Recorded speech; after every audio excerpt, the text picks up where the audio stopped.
Noah Ellis sat up in bed like a shot, clutching the edge of his blanket.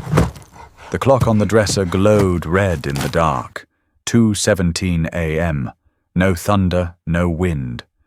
Just silence, and something else. Something soft, distant. A noise no one else in the house would ever notice. But Noah did. He held his breath, eyes wide in the dark room. There it was again. A whimper.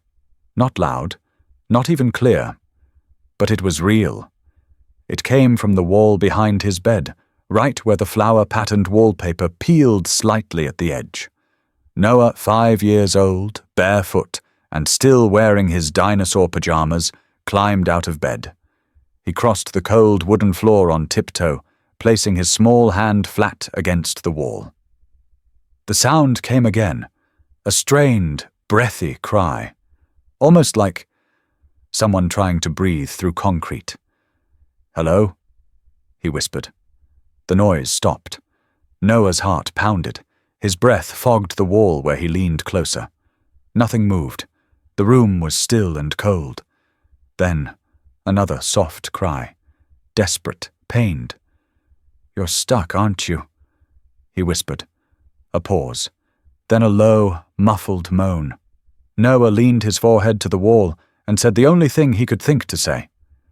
"Don't be scared. I'm here. I'll help you." Downstairs, the house was silent. The new house.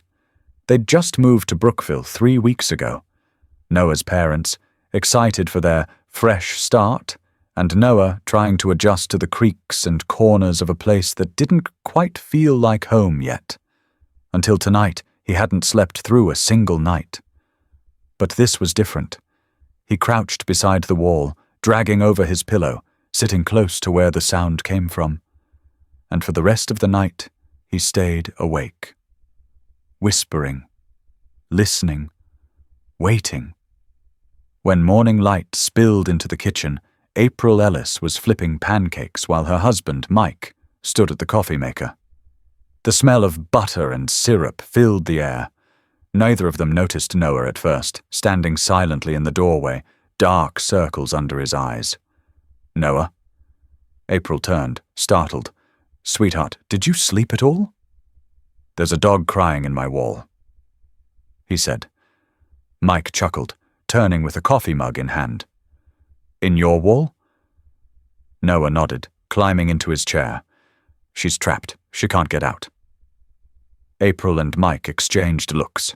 Noah had always been imaginative. He once insisted the tree outside his window was talking to him. But this was new. "Maybe it was a dream," April offered, setting a plate in front of him. "It wasn't. She's scared. She said she's thirsty." She said. Mike raised an eyebrow. Noah didn't answer. He pushed the pancakes aside and looked toward the hallway. After breakfast, Mike kept his promise. Together, they went back up to Noah's room. Mike sat down on the floor next to the wall. "All right, buddy, let's listen." 10 minutes passed. Nothing. Just the faint hum of the neighbor's lawnmower and the occasional creak of the settling house. "See?" Mike said gently. "No dog, kiddo. These old walls make all kinds of sounds." But she was here. She cried last night. I swear Mike crouched down, resting a hand on his son's shoulder. Sometimes our minds play tricks on us, especially when we're somewhere new. It's okay to be scared. "I'm not scared," Noah said. "She is." That afternoon, while April folded laundry, Noah slipped into the kitchen. He filled a small bowl with water, grabbed 2 crackers, and tiptoed back upstairs. He set the offerings near the baseboard where the sound had come from. "I brought you something," he whispered. "I don't know if you can reach it, but I'm trying." He sat beside the bowl, pressing his ear to the wall. The sound came again. Barely there, but real. A whimper, and this time he could hear the breath hitch, like something barely clinging on. "I know," he whispered. "I'm going to find you. I promise." That night, at dinner, Noah barely touched his spaghetti. Everything okay at school? Mike asked. I drew Maggie in art class. Noah replied. Maggie? April looked up. She's the dog. You gave her a name? She told me. Not with words, I just know. Mike sighed. Noah, it's just a wall. Number, it's a coffin. Silence dropped over the table. Mike set his fork down slowly. What do you mean? She's in there, and someone put her there. April swallowed hard. Noah, honey, she's not dead, but she's going to be, soon.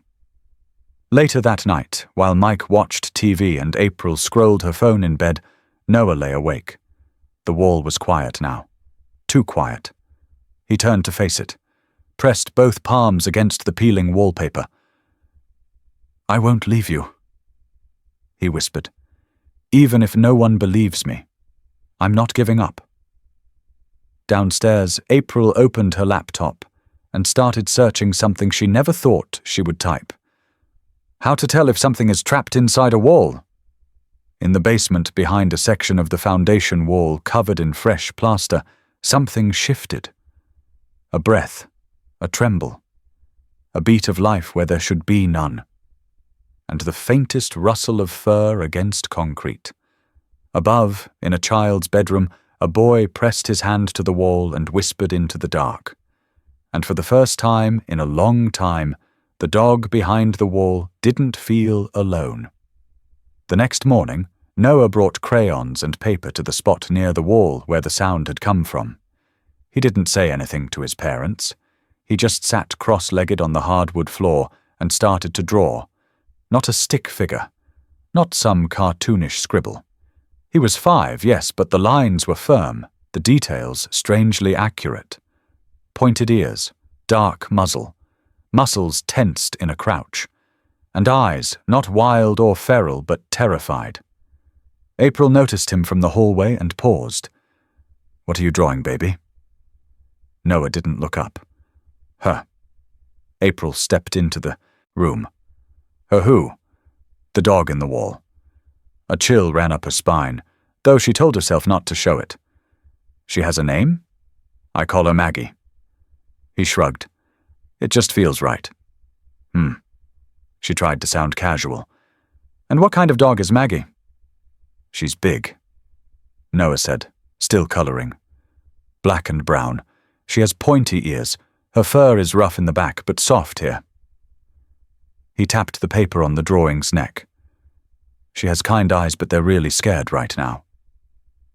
April knelt beside him, studying the drawing. It wasn't generic. It was unmistakably a German shepherd. Her chest tightened. Sweetie, where did you see a dog like this? I didn't. She showed me, in here. He tapped the side of his head. Like when I dream, but I'm not sleeping. April sat back on her heels. She didn't know what to say. She didn't want to scare him, but this was different. Can I have a bowl of water? He asked suddenly. Are you thirsty? Number Maggie is. April hesitated. Noah, honey, you know the wall isn't hollow, right? There can't really be a dog inside. She's thirsty, he repeated, standing up. She's been thirsty a long time. Later that day, she found the empty cereal bowl tucked into the corner of his room, just beside the baseboard. Beside it 2 broken saltine crackers. And the drawing, now carefully propped upright against the wall. That night, April shared the story with Mike. He's not just imagining it anymore, she said quietly. He's acting like it's real, like it's his responsibility. Mike rubbed the back of his neck. He's 5. It's probably just a phase. He gets attached to things. Remember when he talked to that garden gnome every day last spring? This is different. He's serious. Mike sat on the edge of the couch, watching the baby monitor that now showed Noah asleep, curled up next to the wall with a blanket and flashlight. We'll keep an eye on it, he said finally. Maybe talk to Dr. Whitaker, just in case. Noah woke around midnight. The flashlight had died, but he didn't need it. The sound was louder now, Still faint, but less hidden. A quiet scraping, a wet cough, a wheeze that made his stomach twist. "I brought more water," he whispered, "and I asked Mommy for a towel, but I don't think she'd understand." The scraping stopped. For a second, there was nothing but silence. Then the sound returned. Lower, more deliberate, as if someone, or something, was dragging its body closer to where Noah was sitting. He pressed his palm to the wall. "I'm not scared," he whispered. "Are you?" The wall thumped, not hard, not loud, just once, a single distinct knock from the other side. Noah jerked back, eyes wide. He held his breath, then leaned forward again. "I heard you," he said. The next morning, April got a call from Noah's kindergarten teacher. "I just wanted to check in," Ms. Weaver said gently. "Noah's drawings today? They were very detailed." April's stomach turned. Dogs? Yes, a dog inside a wall, and another one where he drew a bowl of water and wrote, "Sorry I was late," underneath it. It was unusual. And the thing is, he was using charcoal. It's not a material we normally give the kids. I asked where he got it, and he said, "Maggie gave it to me." I don't know if that means something to you. April hung up the call with a lump in her throat. When she picked Noah up from school, she didn't ask him about the drawing. Instead, she asked, "If Maggie could talk to me, what do you think she'd say?" Noah climbed into the back seat, buckled himself, and stared out the window. "She'd say she's tired of being alone." That night, while Noah brushed his teeth, April sat at her laptop. She searched the property records for their home. The previous owner's name, Russell Crane. A few links down, she found a year-old real estate listing. One photo caught her eye. A man standing on the porch with a leash in his hand. And beside him, partially cropped out of the photo, a German shepherd. Noah had never seen this image. April clicked the man's name and searched deeper. Then she found it. A local news article from 8 months ago. Brookville man missing. No signs of foul play.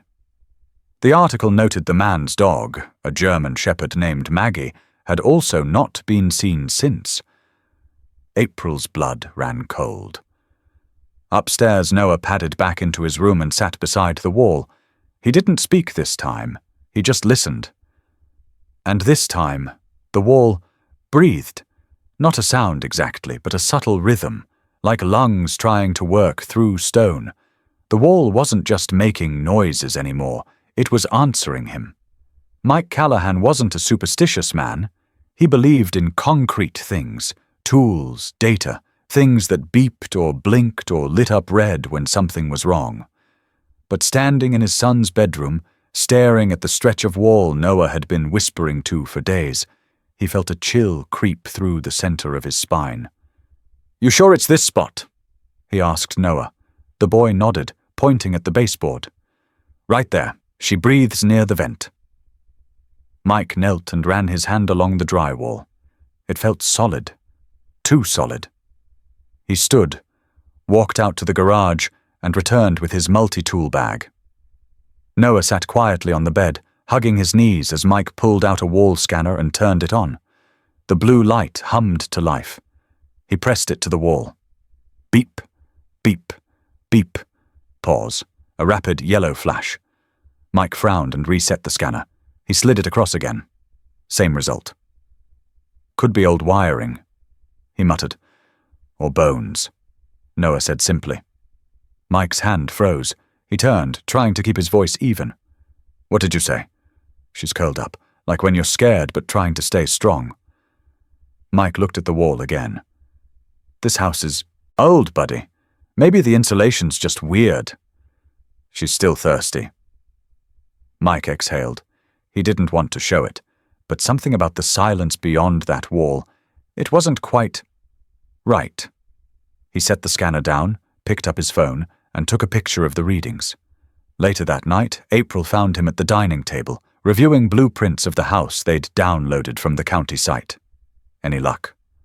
Mike looked up, eyes tired. The wall's not on the original plan. What? This section. Noah's room used to be part of a longer hallway. Someone closed it off. Badly, too. There's a 6-inch gap behind that wall. That's not normal. April pulled out her laptop. I've been digging into the previous owner, Russell Crane, retired contractor. Bought the house 20 years ago, lived alone, no family on record. Sold it last year to a holding company, sight unseen. Wait, sight unseen? Yeah, it was part of some estate transfer. No open house, no inspection record, just a closed file. Weird, right? Mike nodded slowly. You think something's back there? I don't know. But get this, he had a dog, a German shepherd, registered with the vet under the name Maggie. Mike's hand tightened around his coffee mug. April kept going, voice lower. I called the vet clinic, said I was just curious about local dog breeds. They remembered Maggie, said she was calm, well-trained. But then she just stopped showing up. No official notice of death. Just vanished from the records about 2 years ago. Mike looked up sharply. Same time Russell stopped being seen? April nodded. Exactly. The next morning, while Mike went to work, April walked over to the fence line and peered into the yard next door, where the elderly Jensen couple were tending to their tomatoes. She waved politely. Morning, Mrs. Jensen. Can I ask you something? The older woman adjusted her hat. Of course, dear. Do you remember the man who lived here before us? Russell? Mrs. Jensen's face changed subtly. Her hands slowed. Yes, quiet man. Kept to himself. Nice in a sad way. Did he have a dog? Oh yes, Maggie. Smart girl, always by his side. Used to walk her down to the park every morning at 7 on the dot. Rain or shine. April hesitated. Do you remember when she stopped? Mrs. Jensen frowned. Come to think of it, I do. It was sudden. One day she was just gone. I asked Russell once, and he said she ran away. But he looked broken after that. Stopped walking. Closed his blinds. Less than a year later, he disappeared too. No goodbye, no movers, just gone. April swallowed hard. You don't think it was suspicious? I thought it was grief. Maggie was his world. But now, I don't know. She paused. I remember something odd. A smell. Right before he vanished. A smell. Concrete, like wet cement drying.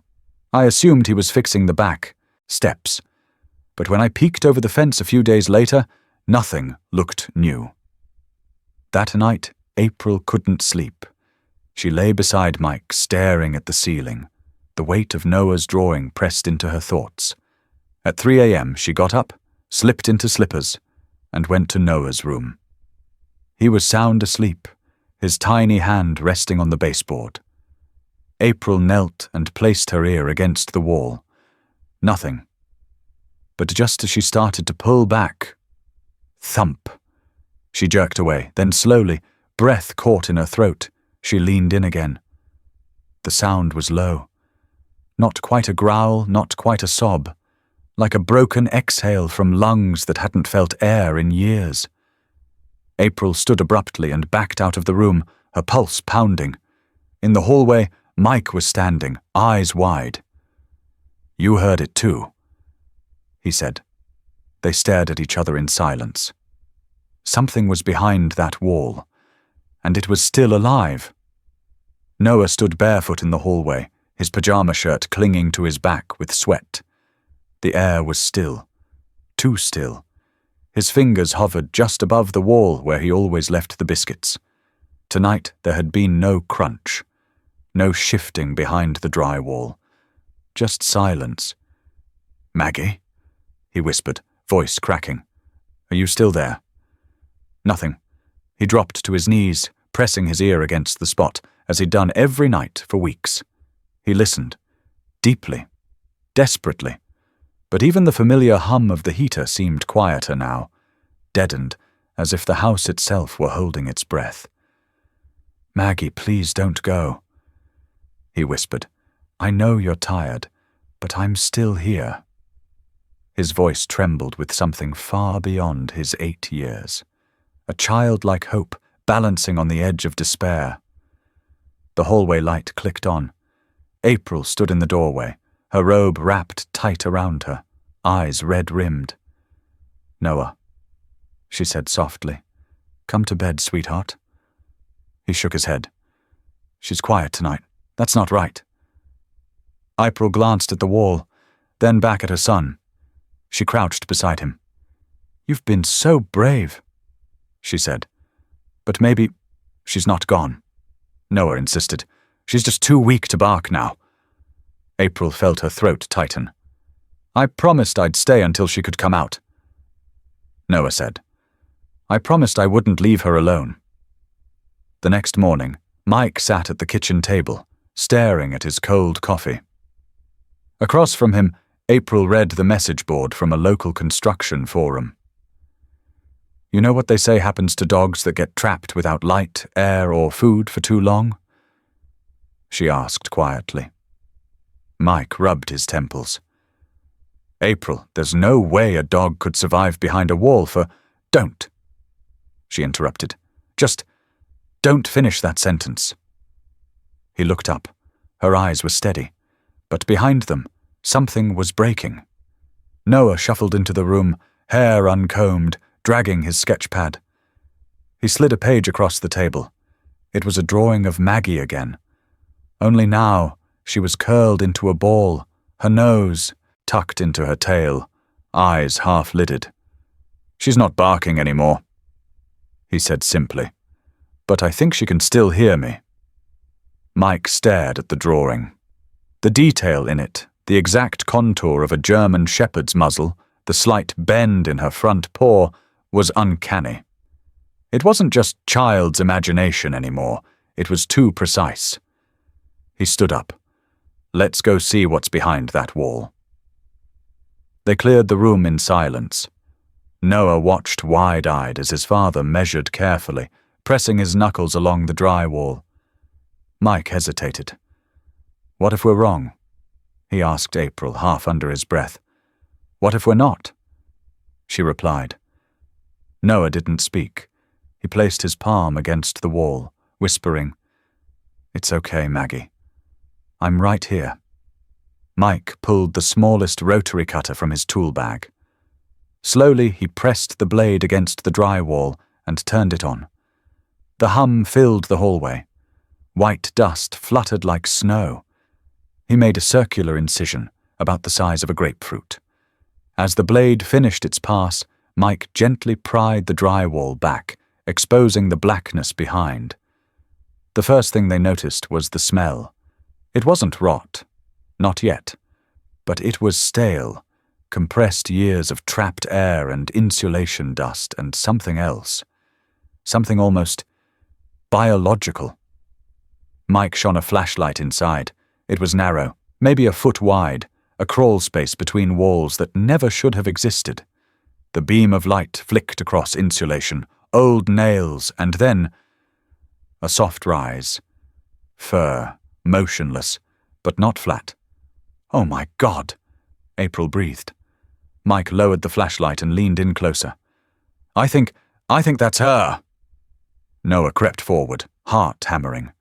"She's curled up, just like I drew." Mike extended the flashlight again, and then they all heard it. A faint, strained wheeze, a breath, followed by another, ragged, wet, like it scraped against bruised ribs. Then silence. Then another. April choked. "She's alive." Mike dropped to his knees. "I can't reach her from here. The space is too tight." He stood, backing up, eyes darting. "I'll need to open the wall further, but if she's that close, I can't use power tools." He ran to the garage and came back with a crowbar and gloves. Noah hadn't moved. His hand was pressed against the drywall, eyes locked on the small gap. "It's okay," he whispered. "We found you." April slid a blanket down on the floor. "We're going to get her out, baby. Just hold on." Mike began prying away the wall carefully, chunk by chunk, as if dismantling the barrier between two lifetimes. With each board removed, the scent grew stronger. But so did the sounds. The wheeze became a whisper of a whine, barely audible, but real. Noah sat back and closed his eyes. "I told her," he said. "Even if nobody believed me, I would never stop talking to her." April wiped her cheek. "And she waited," he added. "She waited for someone to keep a promise. Inside that narrow space, through dust and darkness and years of silence, a dog had listened. And now finally someone was listening back.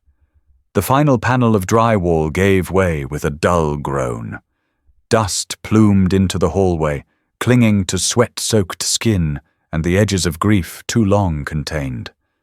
Mike dropped his crowbar and fell to his knees. Inside the cavity, wedged between ancient studs and cracked insulation, was a shape so frail, so ghost-like, it barely seemed real. She was still curled tight, her ribs sharp under skin, fur matted into grey patches, eyes dull yet unmistakably alive. "Maggie." April gasped. "She's breathing?" Noah didn't cry out. He didn't jump. He knelt quietly, placing his hand flat on the floor, close enough for her to sense without touching. Maggie lifted her head. Barely. Her ears twitched. Her gaze, slow, tremulous, found his. A thin whimper escaped her throat, followed by a wag. Weak, like a leaf fluttering in winter wind. But it was there. Alive. April had already dialed the emergency vet. Mike wrapped Maggie carefully in a flannel blanket and carried her like sacred glass. The entire neighborhood watched in stunned silence as the family emerged into the night, cradling a ghost of fur that had refused to die. At the 24-hour veterinary hospital, the attending tech froze as soon as she saw Maggie. "What the hell?" she whispered. Maggie's vitals were weak but present. Dehydrated beyond belief, malnourished. Lacerations along her side had healed over themselves. One paw was fractured and healed poorly, likely from trying to dig out at some point. But the X-ray revealed the same microchip ID from a case gone cold 15 months earlier. The name flashed on the monitor. Maggie, belonging to Russell Crane. The same man who'd once owned the house. The same man who had left town unexpectedly, according to the real estate agent. April stared at the name on screen. He didn't leave. He abandoned her. No, worse, he entombed her. Later that day, the story broke. An intern at the vet clinic posted a blurry photo of Maggie lying in the recovery crate, Noah's tiny hand pressed gently against the mesh. The caption: "This dog was found alive behind a wall after more than a year. A boy believed she was there. No one else did." The photo went viral in under 2 hours. By sundown, the yard was filled with reporters and neighbors and camera crews. Microphones crowded their front porch. Noah, wide-eyed and overwhelmed, clung to April's hand. A woman from Channel 9 News leaned in toward him. "Is it true, sweetheart? You're the one who heard her?" He nodded. "What made you keep talking to the wall?" He thought for a long moment, then quietly answered, "Because she kept listening." That night the headlines ran wild. "Boy finds forgotten dog, trapped in wall, saves her life." Noah Blake, 8, dubbed the Dog Whisperer Boy. After miraculous rescue. Town reels after discovery of animal cruelty in historic home. The mayor called it an unbelievable show of compassion and persistence. The sheriff's department opened a formal investigation into Russell Crane, but the man had vanished. No tax filings, no digital footprint since the sale, gone like a phantom. Meanwhile, Maggie recovered slowly. Vets fed her by hand. Nurses took turns keeping her warm through the nights. Each morning, without fail, Noah would come to sit beside her crate, reading her stories or just talking about the day. and every time he spoke, she stirred. Not a bark, not a growl, just presence, connection. The bond that had defied science, adult logic, and a wall built for forgetting. On the third day she stood, wobbly, legs trembling like matchsticks. But she stood. The vet cried.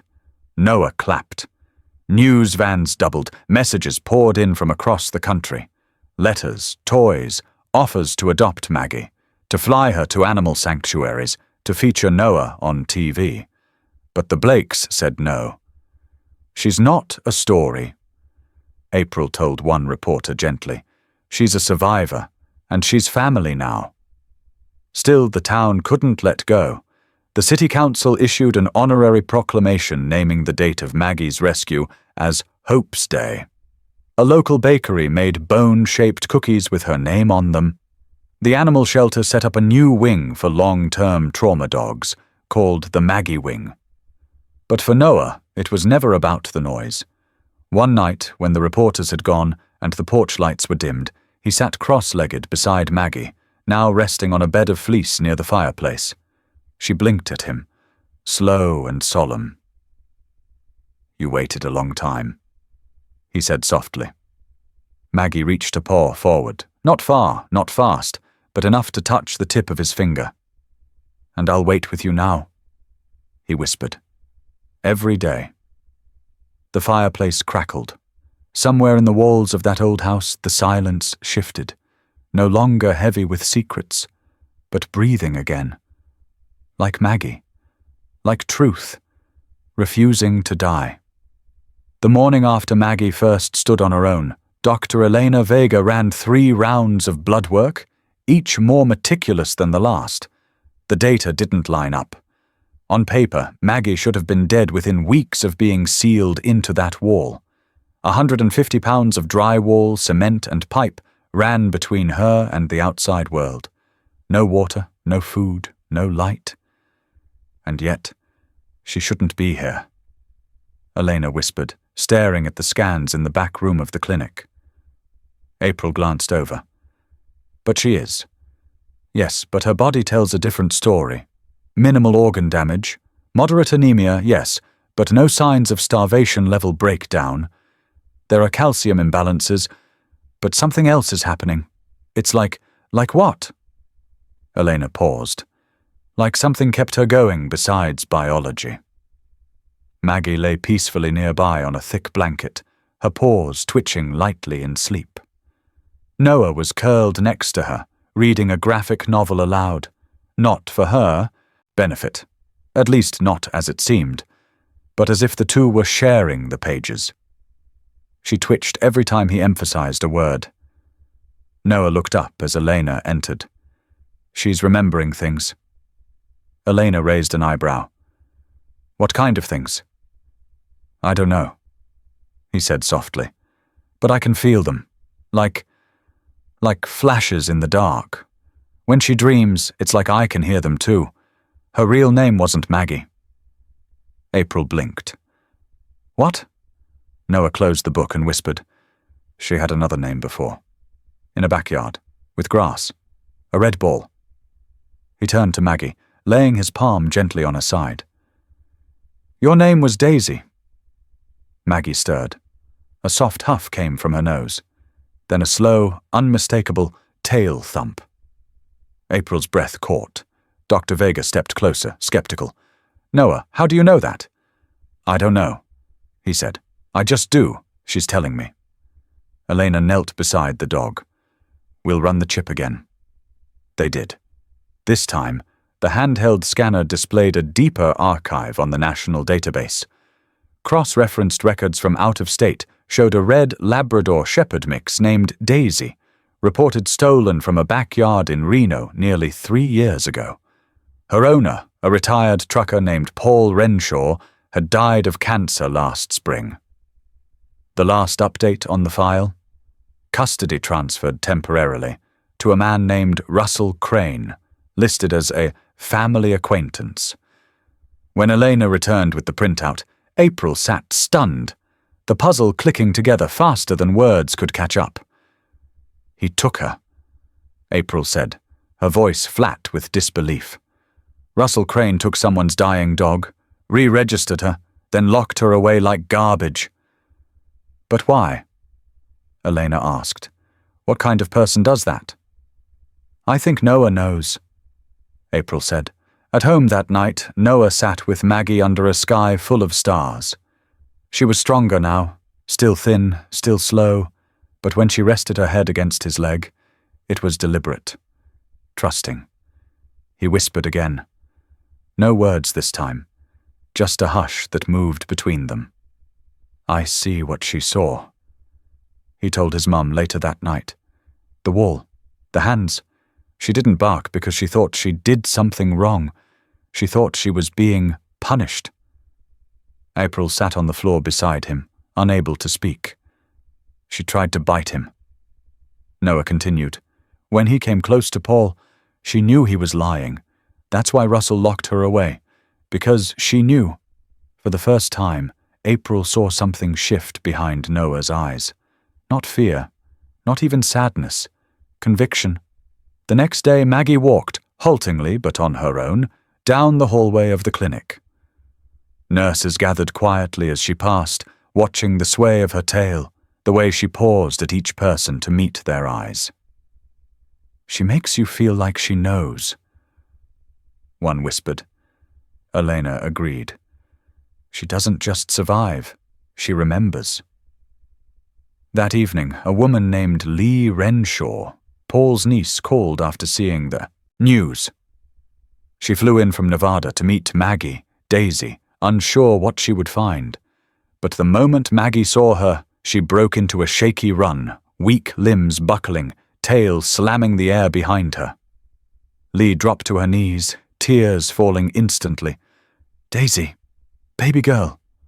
Maggie collapsed into her arms, trembling, nuzzling into a scent she hadn't felt in nearly 3 years. The room fell silent. Only the soft sounds of reunion, raw, wordless, ancient.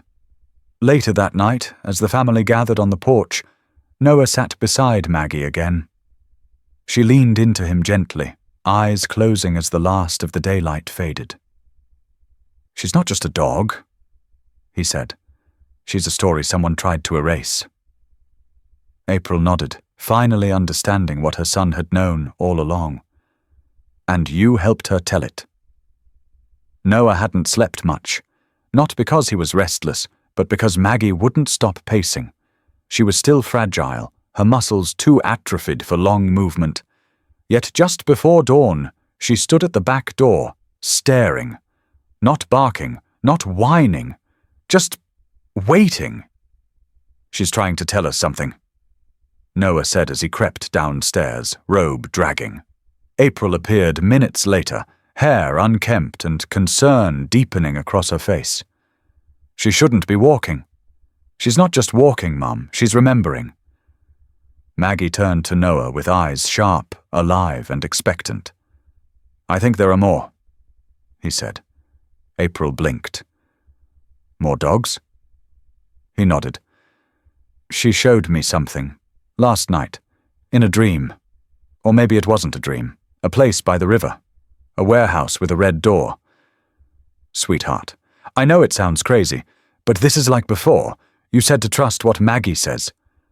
Before April could respond, Maggie pressed her nose to the front door and gave a soft bark, the first real one since she'd been found. It startled them both. Within the hour, Jake had joined them at the kitchen table, bleary-eyed from his night shift. A red door by the river? He repeated slowly. Yes. Noah insisted. She was locked up in a wall and she survived, and now she's trying to show us the others. Jake hesitated, then glanced at Maggie. The dog was seated next to Noah, posture erect, gaze fixed on him like a soldier waiting for orders. Something about the look unnerved him. What if she's right? April said quietly. Jake exhaled. I'll call it in as a tip. No harm in checking. Noah's heart pounded. I want to go with you. No, Jake replied instinctively. But Maggie stood, trembling slightly, and walked to the door again. then looked back. Then again. Back. She wants to go, Noah said. Elena, who had stopped by to deliver medication, stepped forward. Let her lead. I'll come too. If she collapses, I'll know what to do. Jake stared at all of them, like they were the ones who had gone mad. But then he saw Noah's eyes, steady, grounded, not the gaze of a child playing. Detective.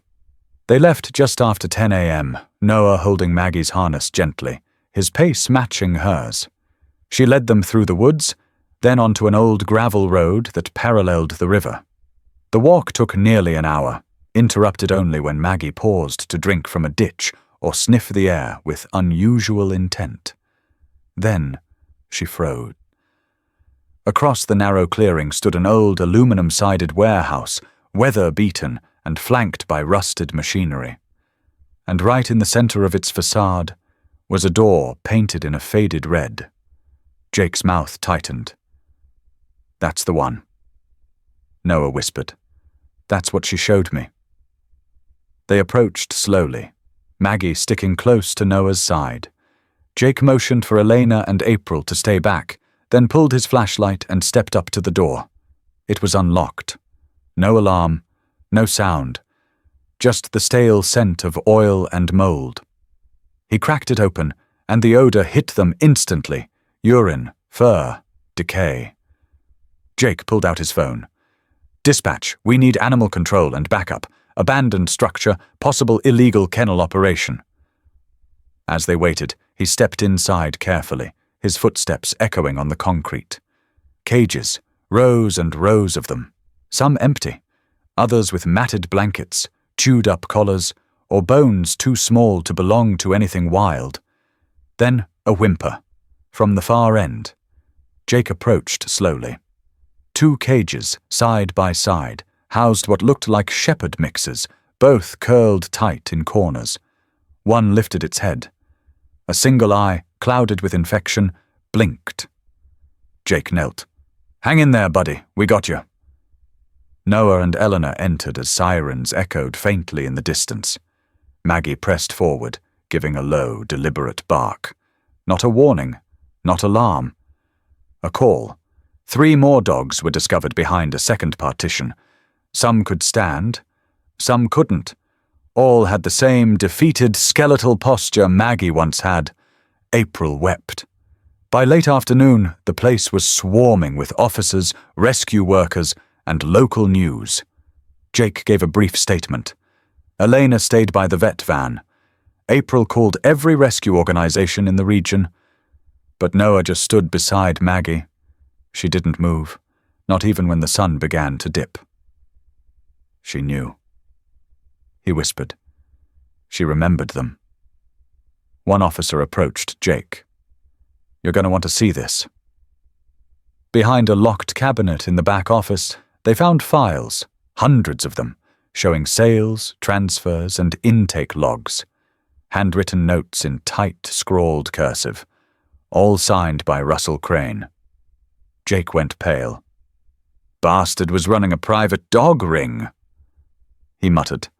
Medical experiments, illegal trades, he kept records of it all. He turned to Maggie. I owe you one, soldier.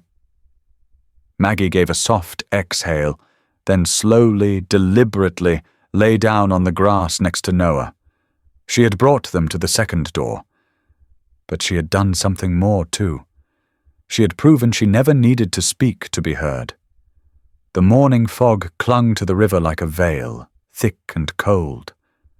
The warehouse, now sealed in police tape, loomed quietly on the edge of the muddy bank, hiding what remained of the horrors inside. But the raid today wasn't about memory. It was about the others, the ones still out there. Noah sat in the back of the cruiser, Maggie's head resting on his lap. She was weak again, the effort from the last journey having drained her. But her eyes didn't waver. They stayed locked on the trail ahead, even before the squad cars turned off the main road. She told me there's another place. Noah whispered to Jake. Jake adjusted his vest and scanned the map spread across the hood of the cruiser.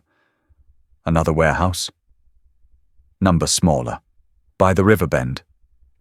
She showed me a metal roof, torn fencing, a dog in a cage, a puppy, barely breathing. April crouched beside him. How can you be so sure? She doesn't guess, Mom. Maggie remembers, and she wants us to see it. Jake looked at the boy, then at the dog, then back at the units already staging a perimeter around a rusted-out fishing outpost about half a mile downstream. Then we trust her, again. As the team approached the second structure, they moved silently. No lights, no radio chatter, just boots on wet earth and the sound of wind moving through reeds. Maggie stirred suddenly. Noah felt her shiver, then attempt to stand. Jake opened the back door gently. You sure about this, girl? Maggie stepped out slowly, nose low, legs shaky, but will intact. They let her take the lead. She moved with purpose toward the side of the shack, bypassing the main entrance entirely, and stopped in front of a rusted hatch, half covered in weeds and river debris. Jake gave the signal. 2 officers pulled the hatch open, and a rancid stench hit them instantly. Feces, blood, metal. Inside was a narrow tunnel that sloped downward into what had once been a storage basement. Flashlights illuminated caged pens. At least 12. Some were empty. Others weren't. 2 officers immediately called for animal control and backup. Elena, already on standby, rushed toward the building with her kit in hand. Noah followed Maggie, heart pounding. She stopped abruptly at the 3rd pen. Noah looked inside. A single puppy, barely 2 months old. White fur streaked with blood, ribs jutting through skin, left eye swollen shut. It didn't move when the light hit it, didn't even flinch. Noah fell to his knees. He's alive, he said, voice cracking. Elena moved in fast, unlocking the cage. She placed 2 fingers gently against the tiny body. Faint heartbeat, she said. Hypothermic. Dehydrated, but... Yes, he's hanging on. Maggie inched closer, then lay down beside the cage, her snout pressed against the metal bars. Her eyes closed, as if she were willing life into the tiny thing. The vet techs moved quickly, wrapping the puppy in thermal blankets and starting fluids right there in the tunnel. One officer opened another pen to find a blood-stained pit bull, jaw trembling, but tail gently tapping. Another shepherd mix had deep scars along its spine, but crawled forward to lick the rescuer's hand. This wasn't just neglect. Jake muttered. This was training. They were prepping them for fights. Organized dogfighting ring, another officer said. We've been trying to crack one for months. This is bigger than anything we've seen. In a back room, they found betting slips, ledgers, and a corkboard of dog photos labeled with numbers, win-loss records, and, disturbingly, odds. The last entry. Puppy number 213. Odds, 12-1. Jake stood in silence for a moment. He wasn't going to survive. He whispered. They never meant for him to. But Maggie had. She'd known. Outside, media vans were already arriving, tipped off by scanner traffic. Reporters watched in stunned silence as battered animals were carried out, one by one. Some walked with weak steps. Some had to be stretchered. One camera caught Noah crouching beside the puppy as it was lifted into the van. Maggie sat beside him, head low but alert. The image hit the news by evening. Miracle at the riverbank. One headline read, Dog that survived the wall leads police to underground fighting ring. Social media erupted. Thousands shared Maggie's photo, and donations poured in for the rescues. Protesters picketed outside the home of Russell Crane's business partner, who was now implicated in running the ring. But Noah didn't care about headlines. He sat in the recovery van, holding the tiny pup's paw, whispering gently, You're safe now. You're going to live. Maggie curled up beside him, finally closing her eyes. She had found them, all of them. And this time, she wasn't just a survivor. She was their rescuer. The first morning Maggie woke without flinching to the sound of a closing door was the moment April truly believed in healing. She watched from the kitchen window as Maggie lay in the sun-drenched yard, her eyes half closed, ears relaxed. Beside her, the puppy, now christened Hope, tumbled forward with oversized paws and a bark that still came out more like a hiccup. Maggie nudged him gently, not with the caution of an injured soul, but with the warmth of an old soul passing on the torch. Noah sat nearby, a notebook resting on his lap. He wasn't writing. He rarely did now. Instead, he just watched. Listened. Hope suddenly yelped and froze. Something in the distance, maybe a car backfiring, had sent a tremor through the little dog's body. But before April could even step outside, Maggie was already there. She pressed her muzzle against Hope's cheek, then circled him, placing herself between the noise and the pup. Noah didn't say anything. He just reached over and rested his hand lightly on Maggie's back. "I know," he whispered. "It's okay." Later that week, a neighbor showed up at their front gate, eyes red, arms clinging to a trembling beagle mix named Milo. "He hasn't eaten in days," the woman said, voice cracking. "Ever since the fire, he just hides. I saw the news. The rescue. Your boy, he was there, right? With the dog?" Jake and April exchanged a glance. It wasn't the first time someone had come, and it wouldn't be the last. They let her in. Noah sat on the porch quietly while Maggie and Hope sniffed the air near Milo. The beagle shook violently, then let out a sharp whimper when Hope approached. But Noah didn't rush. He didn't call out or try to pet Milo. Instead, he scooted slightly closer to Maggie and began humming. Soft, slow. A tune his father had once used to calm him during a thunderstorm. The effect was almost immediate. Maggie lay down. Hope followed. And after a few long minutes, Milo took one hesitant step forward and lay just within reach of Noah's fingers. The woman gasped, tears flooding her eyes. Jake watched from behind the screen door. "He didn't even touch the dog. He didn't need to," April whispered. Word spread fast. By the end of the month, 4 more families had visited. A German shepherd with PTSD from a collapsed building. A golden retriever that hadn't barked since being rescued from an illegal breeder. A one-eyed husky that growled at every man it saw. They all responded to Noah. And always, Maggie was there. Not just observing, but guiding. She moved with a presence that was impossible to describe.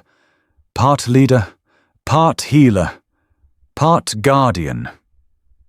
It was Elena who asked the question first, during a visit to check on Hope's stitches. "Has anyone studied him? I mean, Noah. His empathy level.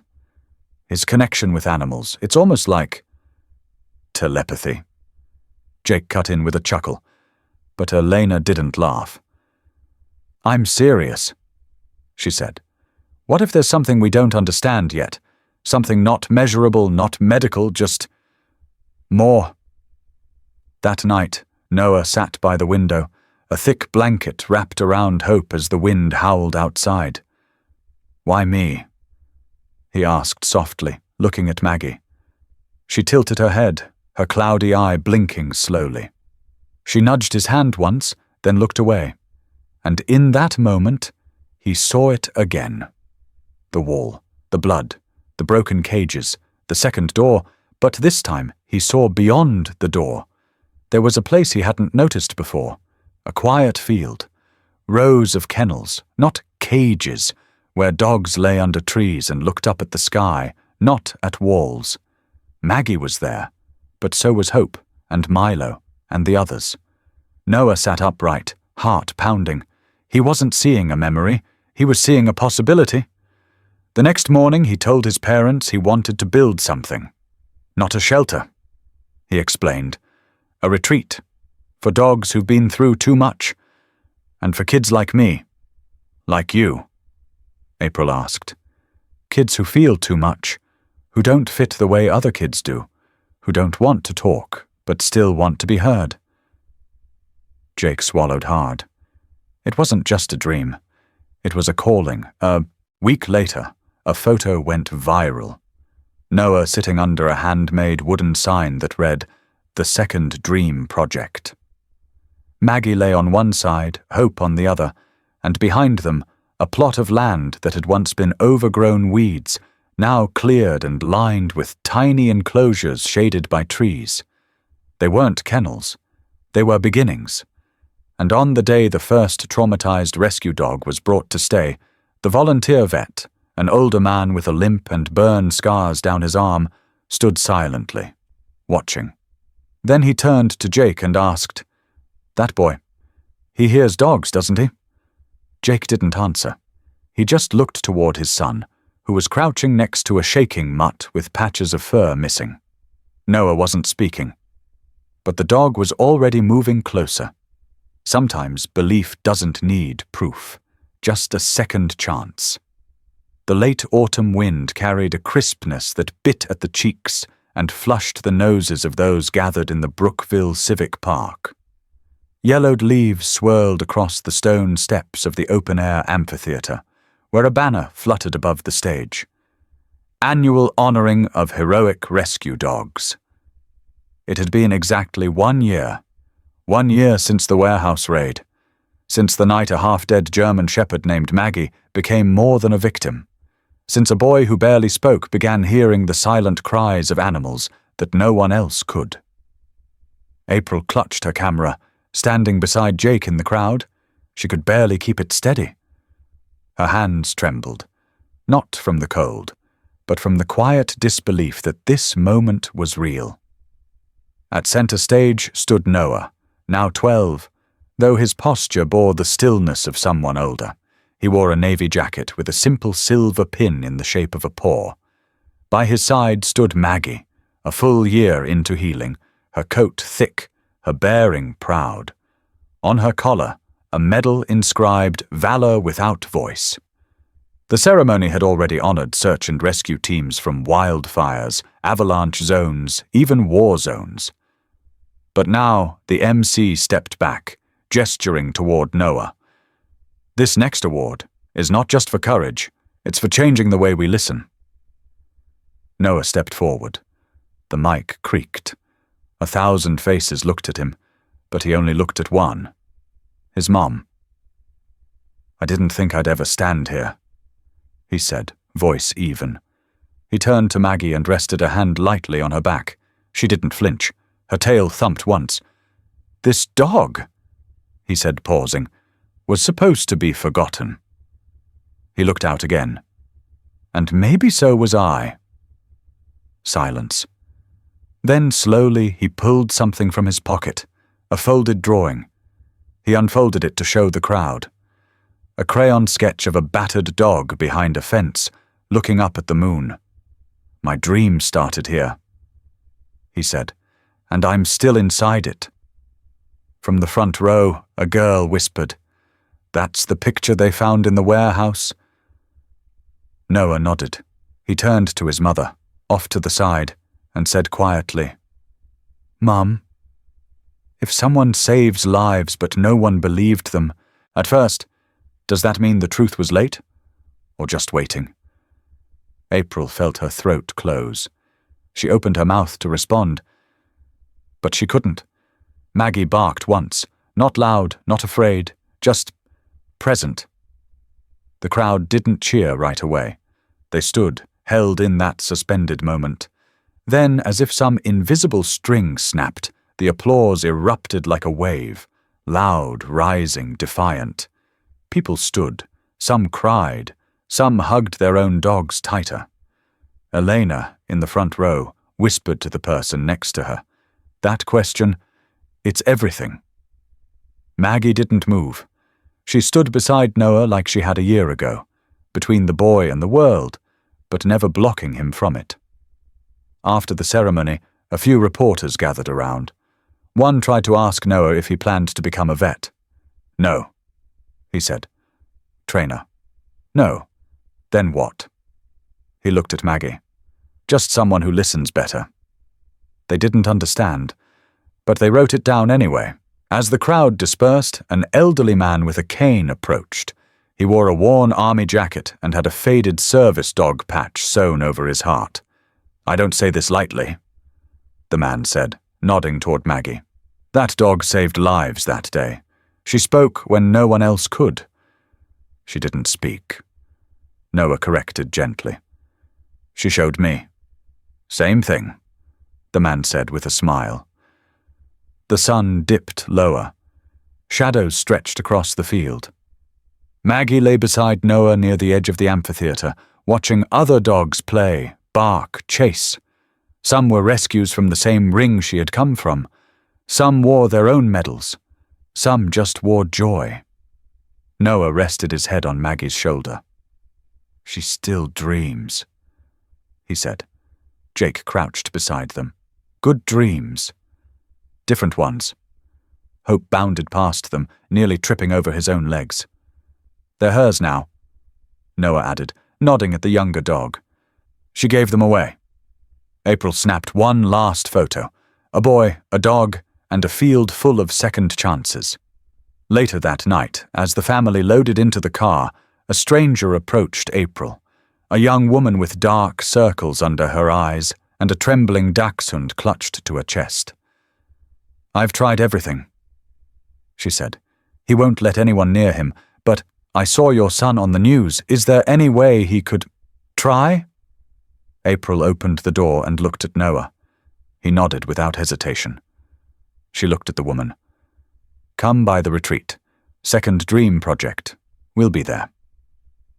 As they pulled away, Noah rolled down the window and called out, "Don't worry. He doesn't have to talk. Just be near." The woman blinked, then smiled. "That's all I need."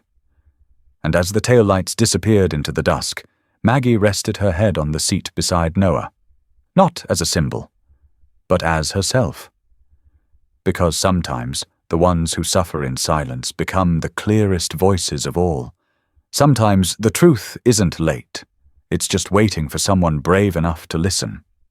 If this story moved you, share it. Speak for those who can't.